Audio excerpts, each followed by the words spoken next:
please welcome our Pet Sematary cast.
And I think Pet Sematary was just like a couple months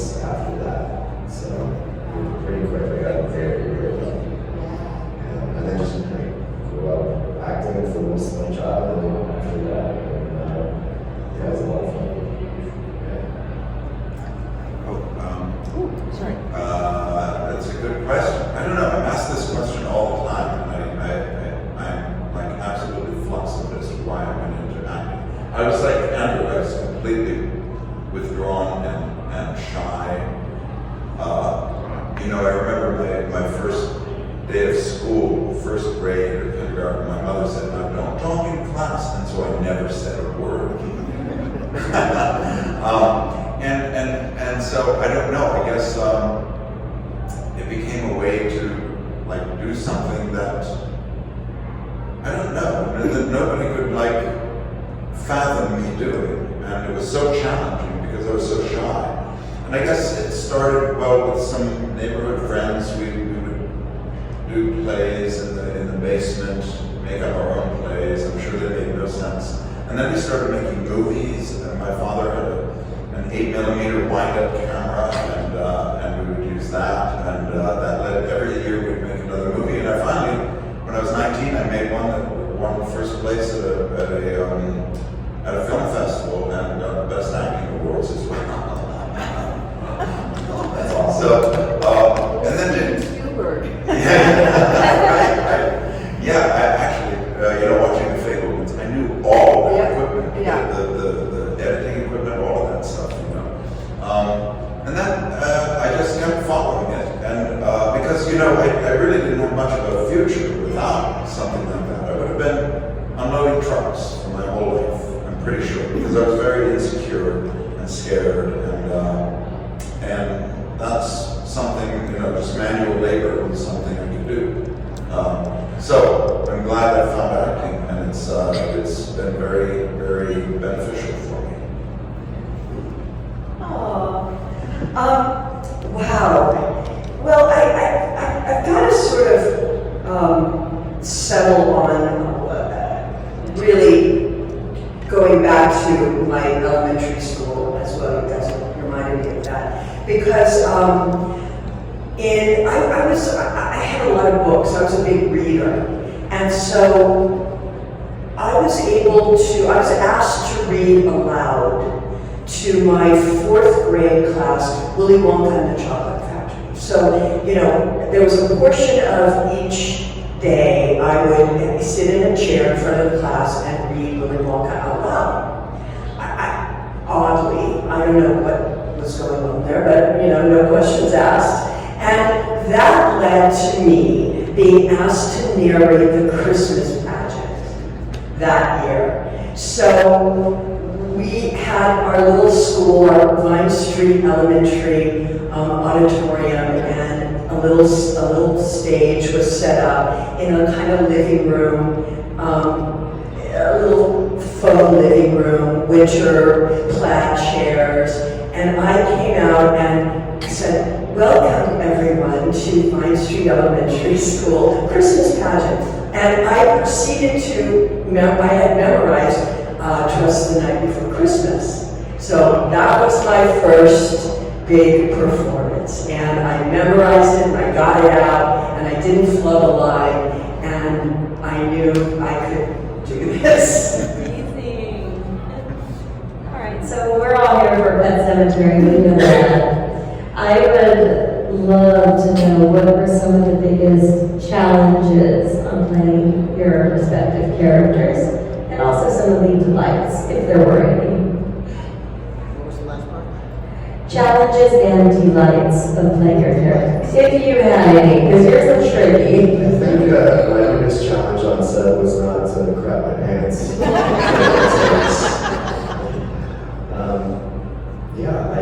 wish I had horrible answers because I don't remember everything. Difficult one for you, I My memories of it are so sparse and such a big part of my life that I remember all of the stories that my parents told over and over, and seeing the pictures in the old movies, and I feel a sense of being there, but my memories of actually looking through my eyes are pretty sparse.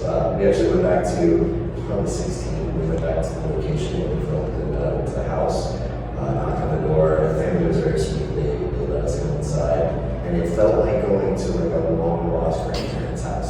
I could walk through a doorway and be like, yes, that this makes sense, that I know this is where that room is supposed to be, but I couldn't tell you what it was before I went through it. So it's just really, a sense of familiarity. Yeah, it's interesting. Last, I don't know, one of these times I interviewed Heather Langham. And she mentioned you, because she was on the set of Pet Sematary, and she said she was so worried about you. Oh, that's so sweet. She is such a sweetheart. She's the best. She was so worried that you were going to grow up and be, a serial killer or something. And she goes, "This seems okay, so it all worked out." But she was so worried about you. So, for those curious why Heather was on this Pet Sematary, we worked together on West Coast's new Nightmare, but a cool connection there. That her husband was doing the makeup for Pet Sematary. So I ended up working with her years later, and just like a cool coincidence. So Heather is such a sweetheart. She made me cry. She made me cry. Because she was only here very, very briefly. She got sick. We got to chat a little bit. It got cut kind of short. I can catch up here soon. But she was very complimentary on like most recent project that was and like it's nice to always hear that, but for some reason it just totally caught me off guard. And I know you were opinion so much that it was like, and she was gushing, and I'm like, stop, you're gonna like what's happening. So it was very sweet. She was I can't say enough. Thanks about it. Wow, her endorsement on that project, considering it was you and her. Yeah, that's big. one of the things. I'm excited. We'll talk about that later for sure. Yes, sir. So what was it? It was Biggest challenges. Okay, challenges and delights, right? Yes. Well, I think for me the biggest challenge was dealing with my anxiety and fear, being in the situation itself. Because I was a poor actor, I didn't have cab money to get to the airport in New York. They flew me up there. It was the last couple of days of shooting. They took my shirt off and started putting stuff on my body in a cold trailer. And that went on for like 10 to 20 hours. It took a really long time. And I remember Brad was there, and you helped calm me down. We talked about being in New York and theater and stuff. And it was my second film, and so I really didn't know the process. I didn't know like how I was going to do. I didn't know, it was like that. So I was scared. And I had a cold, I remember. I was scared, I was sick, and it took a really long time. So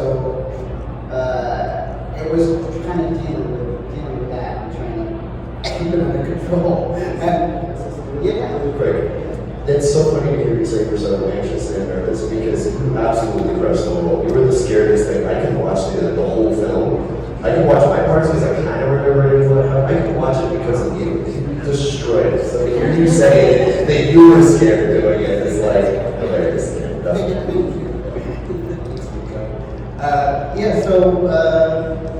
What else? Did you have any fun on that, or was it all like, what's going on? No. I mean, I was okay. But like, I think the delight of it is the performing of it. We're all actors, so like, that's why we were there. That's why we wanted to be there. And Mary Lieber, the director, was awesome to work with. Very so supportive. And you, Denise, were there behind the camera. I was so grateful to like be able to talk to you for those lines. I remember being really grateful to you. Oh my God, Yes. your sister. Yes, I know. There for you. So the delight is in the performing of it. It really matters when your co-star is present, even if you can't see them. What's that? It matters when your co-star is present Yeah. before you're seen, even when they're off camera. So. Yeah, I mean, is this thing working? No. Check this out.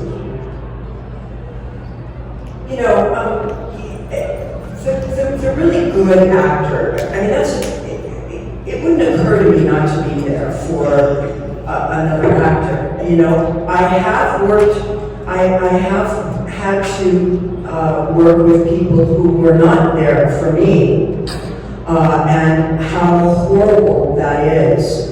And I can't imagine, ever not doing that. So that's just like a little insight, what it's like on a set.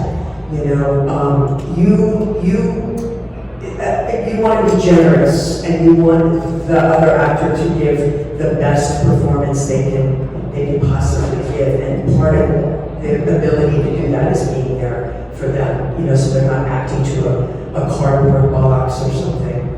You get what you give. Yeah, absolutely. Absolutely. Yeah. Are you?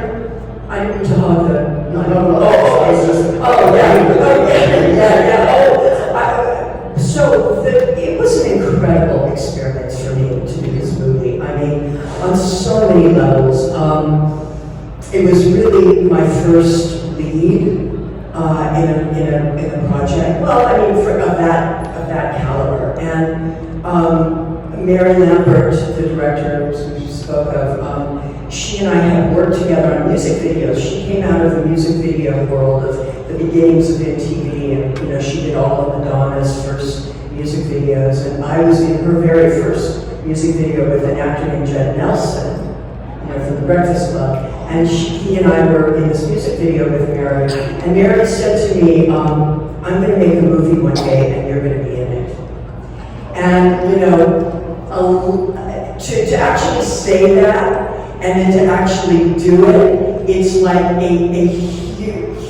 huge gulf in between. It rarely happens, but it did happen, and she kept her word. And so it was very exciting to be in this beautiful state of Maine, making a Stephen King, you know, film, which I have been a big fan of his writing. Read a number of his books at that point. So it was great. The challenging thing for me was we were there for a couple of months shooting, so we all had houses that we rented. You know, by that point there was really no hotel where we were staying, Hancock, where we shot this outside of Bar Harbor. And so we all had houses we were staying at. And I had never been to Maine before, and I got a realtor, and she showed me a couple places, and she showed me this one house, and it was beautiful. It was like on water was coming in, and not the house, but you know, the property. And it was just this charming in the woods. And I said, great, I'll take it. And I rented it during the daytime. And then nighttime came. And I'm in God knows where, the woods, alone, making a horror film. I had to learn how to close my eyes and go to sleep. That was the most challenging thing. I was scared to death out there. But I got used to it. I mean, I'm a city girl. I grew up in LA, you know? I mean, just the sound of the nothingness silence is deafening. Exactly. Right. Well, for me, the most challenging was the makeup. It was like the first 5 minutes of the makeup, because that was the hardest part.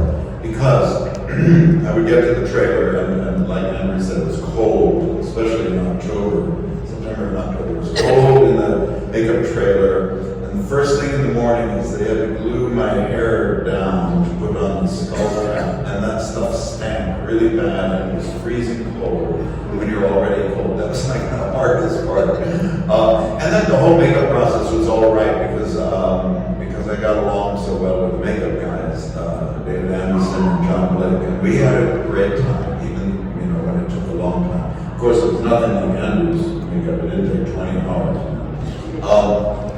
But the problem, what was difficult was when I was finally shooting.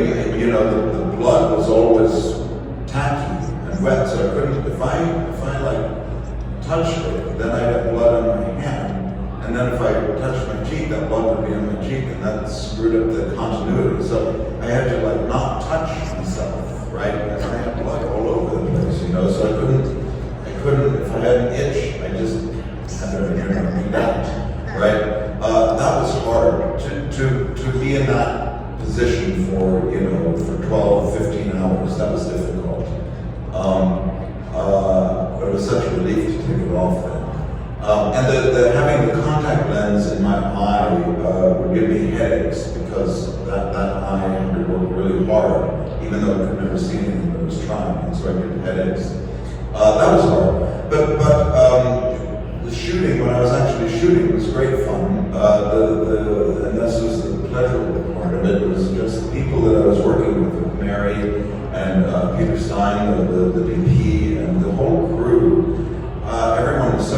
Harrison so helpful in wanting to make this movie good. And everybody, because everybody has some tiny little job that they do, and but all of it like gathers together to make a good product.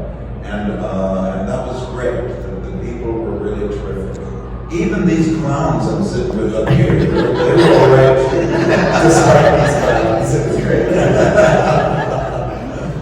So, as an actor, as your process, you can answer this better now. How do you develop your characters? Does it start with your script, or does costuming and makeup help you a lot more? What's your process when you're figuring out who your character is and what you're going to do with him or her or it? Well, I can start with that.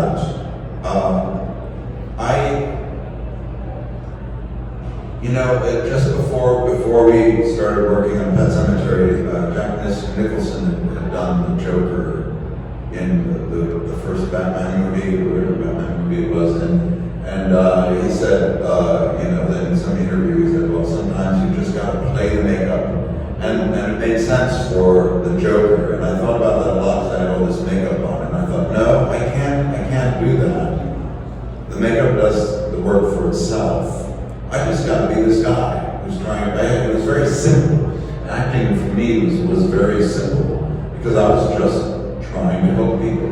But I saw myself as a guardian angel, so I put all these pictures of guardian angels on my script. On the cover of my script there was this little drawing I found somewhere of an angel sitting on a child's bed while the child was asleep, and that's how I saw Victor Passon, as a beautiful, kind, gentle guardian angel looking over the children, which were all of these people, right?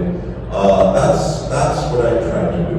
And it's best when you can find one simple thing, in a film, or when you're film acting or TV acting, one simple thing that really inspires you as an actor, or gives you that, just one thing, because you don't want to get complicated with it, In theater, you can get complicated, but film and television, keep it simple, because much of the work is you have to leave the audience to do a lot of the work. They meet you halfway, So that's my thought.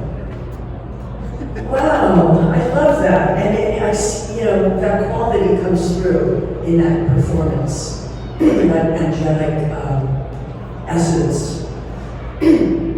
This particular film, we had the benefit of having a book, having had a book written. And what I always love to do is see what is the writer saying about this character.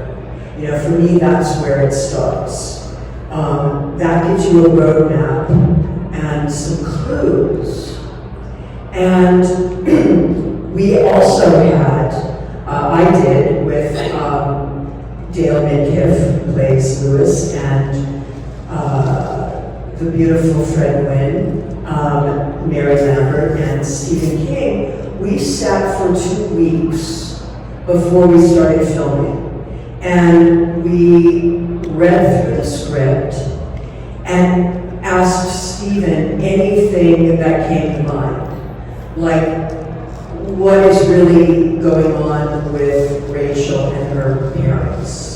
What was it like in that house growing up with Zelda? We had the benefit of flushing this out with Stephen, which was very rare. I haven't had a situation like that happen again. So it was, and again, we were holed up together in Maine, and I often think about what it would have been like to film that movie on a soundstage in Hollywood. How different that would have been, because being, first of all, on location, away from what you identify as your real world, your life, your family, your house, your dog, it already takes you out of yourself. Your city. Yeah, your city. So now we're in this this place that they're talking about in the book. And it begins to, you have a different pace. You start living a different way. You start eating differently. You start becoming the person in the book, in the script. It helps you. And so all of those things, it's very sensitive. You're sensitive as artists, and you pick up on this stuff, and you just let it, come into you. If that makes sense. Yeah, I think it depends on the character of how I would approach it. Sometimes there's obvious clues of where the person is and where they're coming from, and that's kind of where I would start to explore, why they are who they are, and like in the case of the makeup, or if it's takes place during a certain time period, that's a great way to kind of embody it and get a feeling, a sense of it, and explore, what that does to their life. You may suddenly feel more confident and able easily if you're wearing a gorilla suit. If you're walking around out there, the cosplayers, they're having way more fun because they put that on and suddenly they are the character. So if it's that kind of character, you have that opportunity. If it's not, then it's, we're always somewhat ourselves on some level, so it's going to grow out of that from our own life experiences.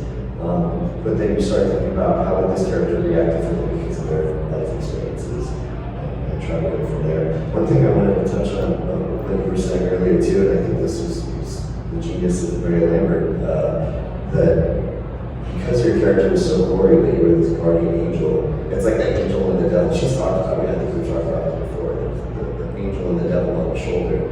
Everyone thinks you're the devil, but really, the sweet old man next door is the devil on the shoulder, leading them down this path. And it's such a cool subversive, subverts expectations. You're like, don't you do that? I would echo what you just said, Miko. I mean, the first thing is, as an actor, you have your script as your jumping off point. So it basically tells you 50% of what you need to know. What you need to do, and then the rest of it is whatever your associations are, your interpretation, your imagination, and of course my imagination is going to be different from Miko, so it's going to come out of me differently than it's going to come out of you. So that's what we work with as actors. I think also I'm a very oral actor, so I hear voices. Of course, I had to make up to work with. And I only have 3 lines, but something like that. But I think I hear a voice usually with most of the things that I've done acting wise. So I hear it, and I think I'm a voice actor. That's a thing because I don't have a lot of equipment here as a physical equipment. So I think that's what I. For as few lines as you have, they're all bangers. It's great. And Zelda's voice is like everything. That was your that is the most effective, quality. Absolutely. Okay, do we have any audience questions?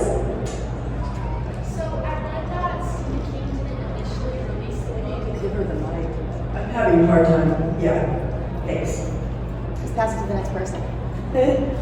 So I read that initially Stephen King didn't release the book because of the shock factor of a child dying at age 9. So was there any apprehension when you were filming this of how the audience would react to the age dying and all of that?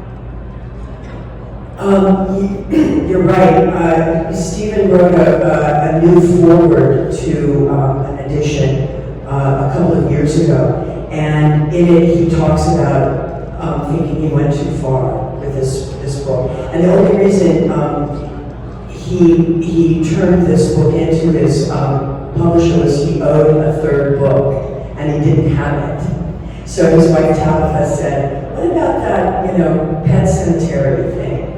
And he did it, he put it in, and he feels in his foreword, he writes that this is his most terrifying book that he's written, because it deals with matricide. Not the child dying, but the child killing the mother. And that's where he felt he had gone too far. I can tell you that in the beginning, probably for a good few weeks to a month of shooting, I believed at any minute the plug was going to get pulled. And we did actually have a change of cinematographer in the beginning. I think that the studio was very, very concerned.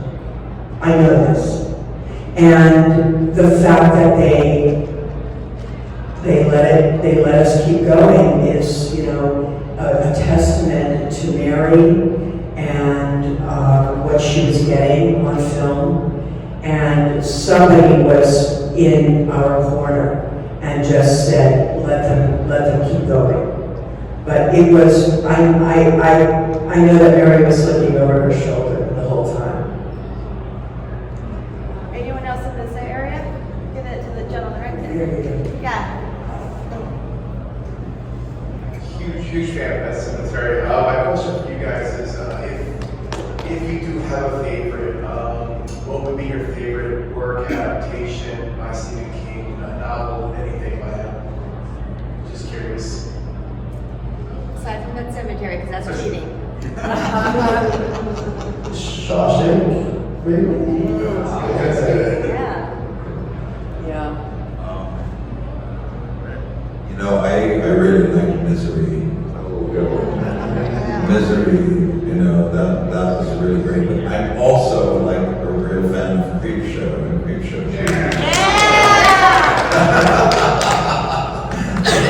really enjoy it. Oh, yeah, God. Yes, Misery is definitely a good one. God. Let's see. I know Stephen hates The Shining, but I love The Shining. And I just remember, Stanley Kubrick is, a genius in some of the stuff he does in that film. So, I love that one. Did you like the book? Did you read the book? I read the book. I've read a lot of his books. I'm trying to think which one, but The Shining still pops for me. I don't know. Anyone over here? Green hat. And then just work our way over. Yeah. All right, my question is for Miko Hughes, and I know you've done other movies besides Pet Sematary. You worked on Full House and Apollo 13 and Kindergarten Cop and West Frequency Nightmare. Out of all those people, all the great celebrities and people like that you work with, though, I want to know which ones were the nicest ones to you, and which ones did you run out of contact with after you finished up? Are there any ones that, in particular? Oh man, gosh.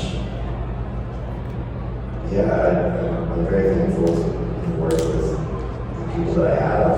They were all pretty cool. There's only a few that I can one or two that I can think of that were not particularly nice, but no need to mention names. Everyone, generally is happy to be there and work together, and that's why they are who they are. It's, they're really kind people to those around them. Sorry, what was the last part of your question? I had another thought and totally blanked. My question was, were there any ones you would have liked to have kept in contact with? Oh, sure, yeah. Actually, recently, it's a couple of years now, it was during COVID. It was Yahoo put together a reunion online, a Zoom call during COVID with the cast of Kindergarten Cop. And they had Arnold Potter as a surprise. We thought it was just going to be us kids. of us little like catching up, you know, talking and he popped in and he was very sweet and he said when COVID's over we need to get together. He's going to have us all to the house and have like an anniversary.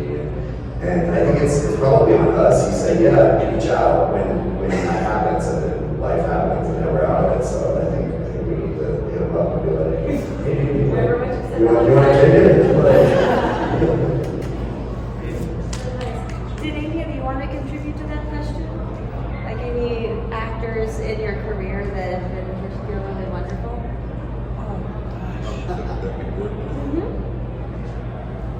Almost all of them. Almost.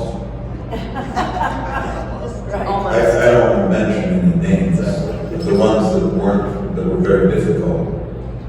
But No one up here. actors are just wonderful people. They're so kooky and crazy and so imaginative and so physical and spiritual and it's like a cross between a clown and Leonardo da Vinci.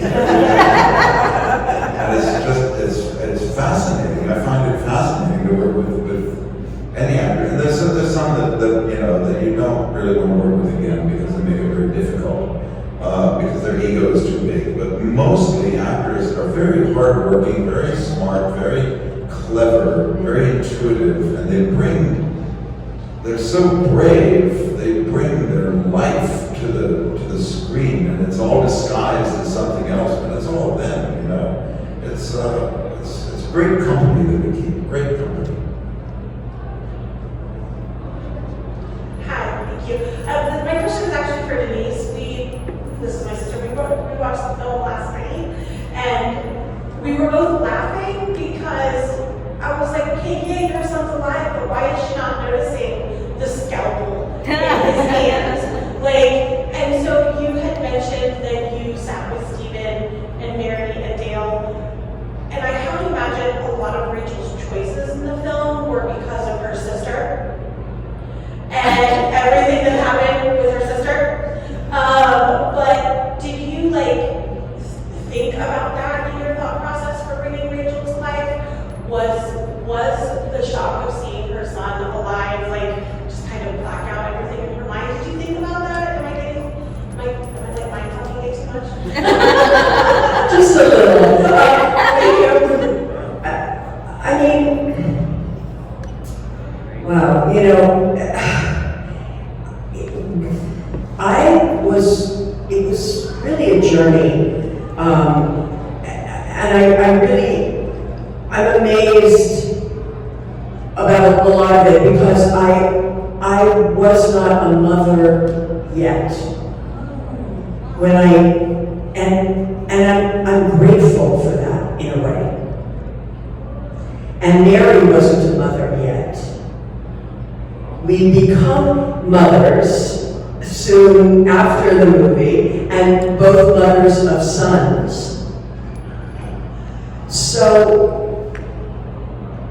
I was able to really have freedom of imagination with that. It was a little bit probably more freeing than to play that right now, you know, in that way. So that being said, it was very dark and very deep place to go to. And there are clues, you're right, with Zelda. And there's that beautiful scene with Lewis and Rachel when she's finally talking about, you know, Zelda, and that she still can't really process this. You know, that she was tormented by it. And, you know, and that is where she lives with that. So it was, you know, here we are making a kind of horror thing, but, you know, we're dealing with some really deep issues in that film. So that was, I think that's the best I can kind of Thank you. go with. That was great. Thank you. Good. Right next to you. Hey, thank you. You all have give master for performance. Stephen King just gave me goosebumps. This is a two-part question. One, how was it like working with the master or Stephen King? And what character do you see yourself like as like the best to motivate you? So what was it like working with Stephen King, right?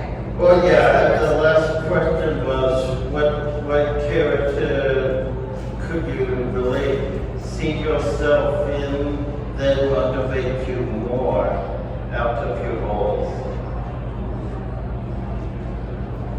What motivates us? Yes. That we play Yes. in our lives. Yes. Yeah. Not just in Pet Sematary. Wow. Interesting question.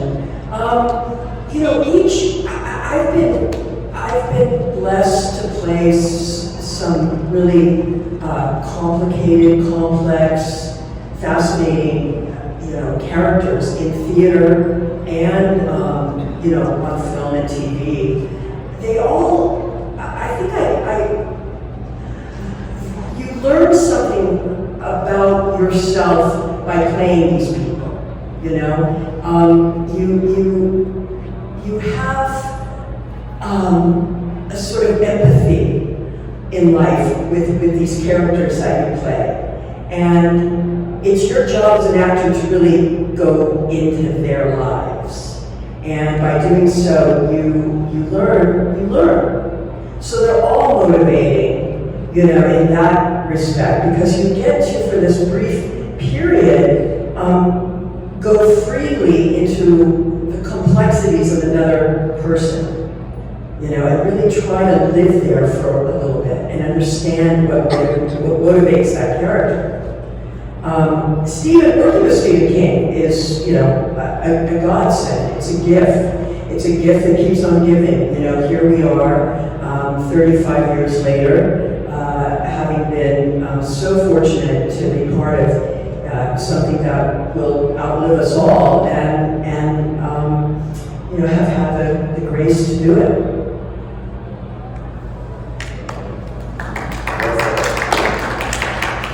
Was Stephen on set? Yeah.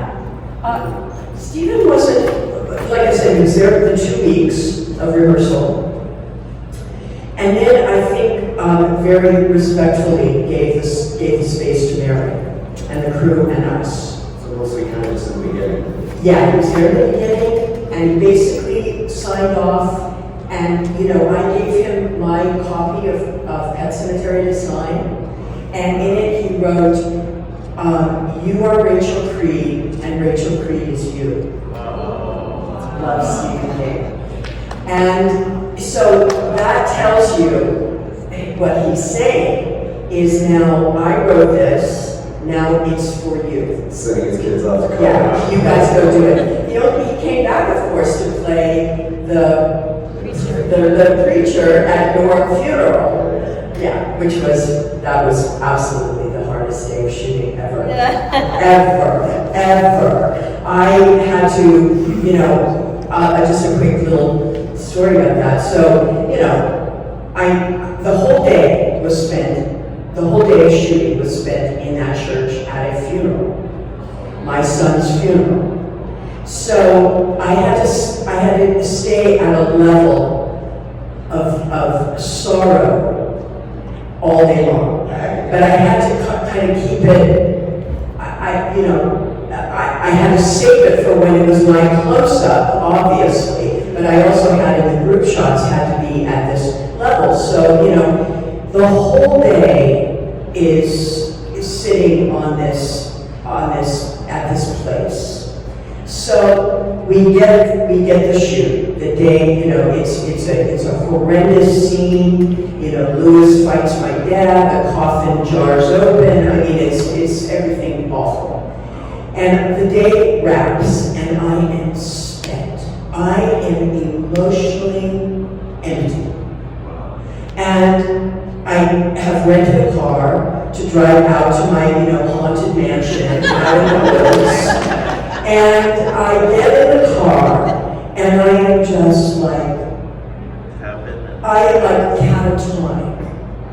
And it's dark, and I'm on a main highway, and it is pitch black, and a fox runs out in front of my car, and I fall.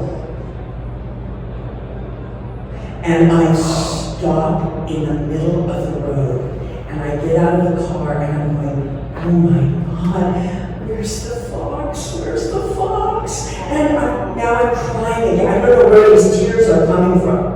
And I'm thinking, I don't see the fox. I don't see any fox. I guess I don't know what I scurried off. And I'm thinking, oh my God, I'm making a movie called Pet Sematary. And I am like, you would have locked me up if you would have seen this scene. And I got back in the car and drove, to the haunted house. And I called my husband, and he didn't pick up his answering machine. And was like,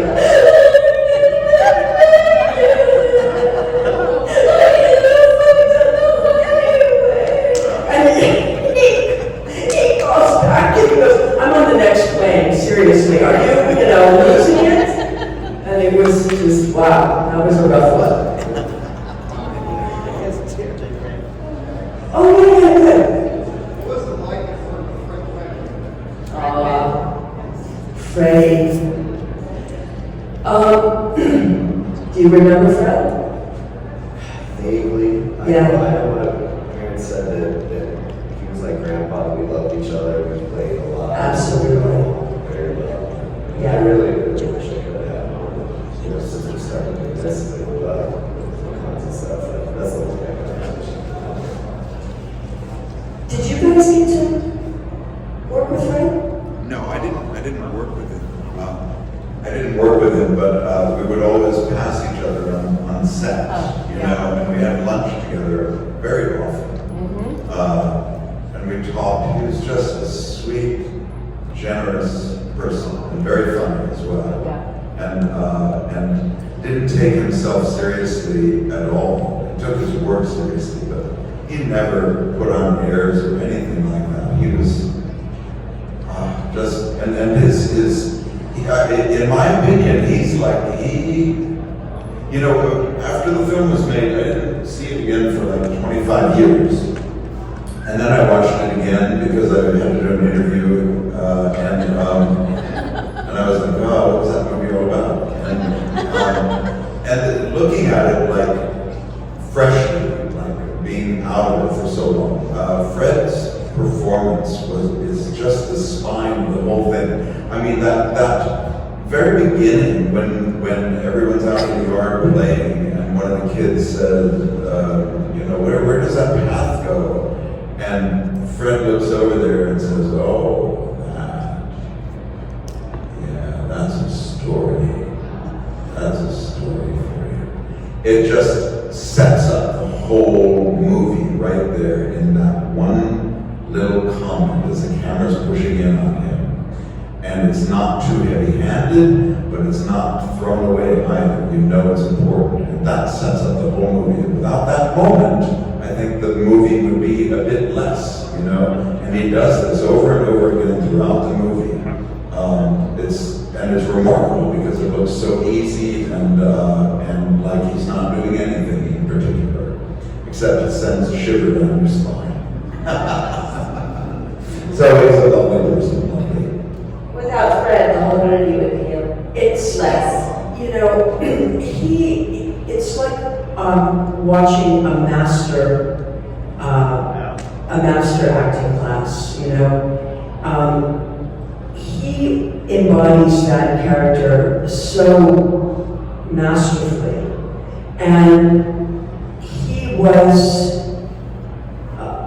inspiring to work with because he set the bar so high, and so we had to, you wanted to bring your A game, and you wanted to be your best with him.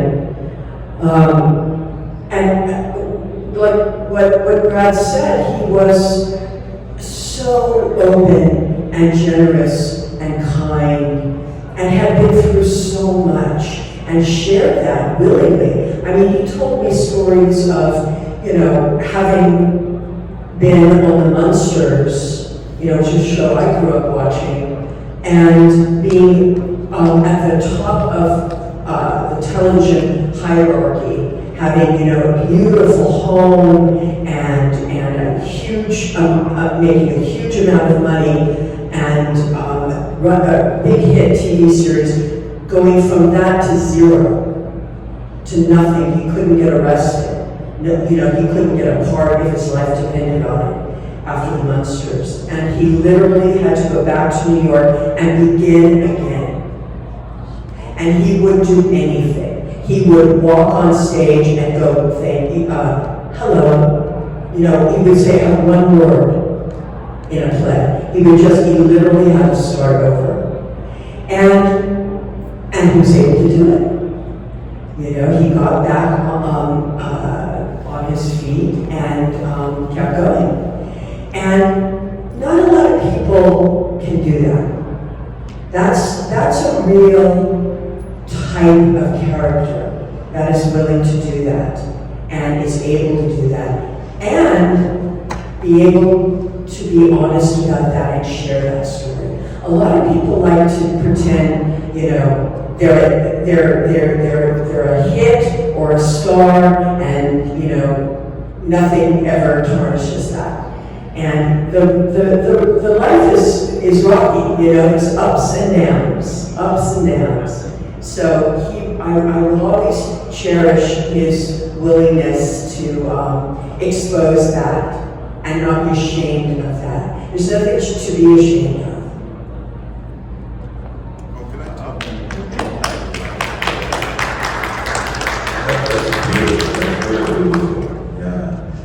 I remember one time, he had been shooting the scene with Dale where he says, I think that I'm responsible for all of this happening, for the death of your son, and all of that. And I was coming on at like midnight to work through the night, and he was just finishing up. And I said, how'd the shooting go? And he said, it was this emotional scene, and I was trying to get tears, but there were no tears. I couldn't get them. You can't force them out. So I didn't know what to do. But he said, then we took a break, and so I drank 5 cups of coffee and smoked 3 cigarettes and got back in there, and then they were right there. But this goes along with what you're saying. He was never pretentious about this stuff, or never pretended that he had some sort of spiritual help or something. He was like, it was very practical. How do I solve this problem? And this is how I did it. He was willing to talk about it, which was just great. But interrupt my nervous system. There you go. That'll make you cry. Exactly. So one last thing I want to direct this towards Miko before I let you guys go. Briefly talking about the Lucy Nightmare, you mentioned this to me when we met in Indianapolis in 2020. And I didn't know it was out yet. So tell people about it, where we can find it, all the Sure. details. Yeah, it's a short film. It's a continuation of Wes Craven's New Nightmare. The idea being what if Frankie died for Dylan 30 years later. So it's in that continuity. It was completely fan-funded through Indiegogo. We had a shoestring budget, but I think we did pretty well with what we had. And it's the first time I really acted in a very long time, so I was nervous, but I tried very hard. I think it turned out decent, and it's on YouTube. You can watch it now. It was doing very well when it was released, and then the YouTube algorithm flagged it because there's a very brief dream sequence, not particularly graphic or anything, but 2 characters off themselves, and YouTube is very sensitive to unaliving oneself, and it just squashed it in the algorithm.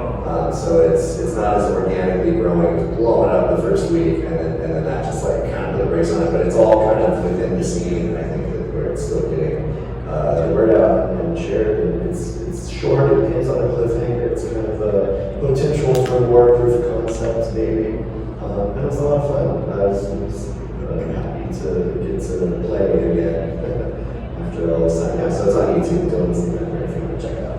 Amazing. amazing. That's awesome. So everyone, you heard him. Go and find it and share it on your social media so we can get it out there, okay?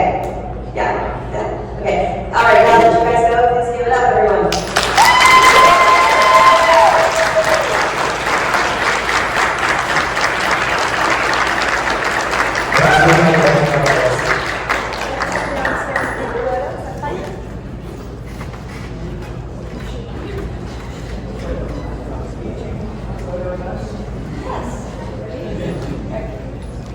Stand her up a little bit more.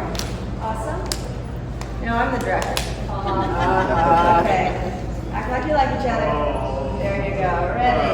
1, 2, 3. Okay. Yours. Read this, you guys. And then here's yours. Thank you.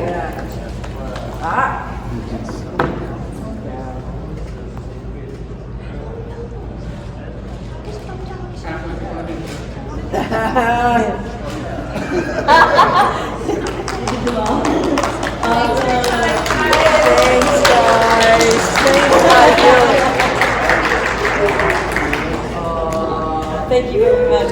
Yeah, thank you.